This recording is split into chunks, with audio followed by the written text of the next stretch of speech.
পুলিশকে অবহেলা করে দেশ গড়া যাবে না বলে মন্তব্য করেছেন অন্তর্বর্তী সরকারের প্রধান উপদেষ্টা অধ্যাপক মোহাম্মদ ইউনূস।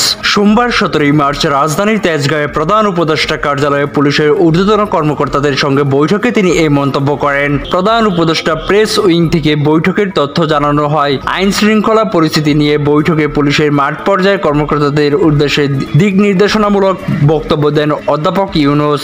বৈঠকে প্রধান উপদেষ্টা বলেন, আইন না থাকলে সরকার, গণতন্ত্র, নাগরিক অধিকার কিছুই থাকবে না।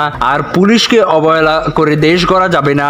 আইন যদি সঠিকভাবে প্রয়োগ করতে পারে, শৃঙ্খলা যদি প্রতিষ্ঠিত করতে পারে, তাহলে সব যুদ্ধে জয়ী হওয়া সম্ভব।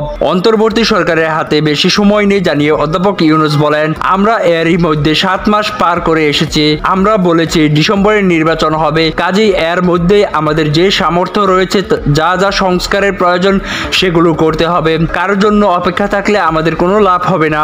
সরকার করতে হবে এবং সেটি প্রতিষ্ঠা করতে হবে। নির্বাচনের সময় অনেক চাপ আসবে, সেই সময় পুলিশ বাহিনীকে শক্ত থাকতে হবে বলে নির্দেশনা দিয়েছেন প্রধান উপদেষ্টা। বৈঠকে আরো বক্তব্য দেন স্বরাষ্ট্র উপদেষ্টা মোহাম্মদ জাহাঙ্গীর আলম চৌধুরী, স্বরাষ্ট্র সচিব নাসিমুল গনি ও পুলিশের মহাপরিদর্শক বাহারুল আলম। মাঠ পর্যায়ে কর্মকর্তাদের মধ্যে বক্তব্য দেন চট্টগ্রাম ব্রাঞ্চের ডিআইজি আহসান হাবিব পলাশ ও রাজশাহী পুলিশ সুপার ফারজানা ইসলাম।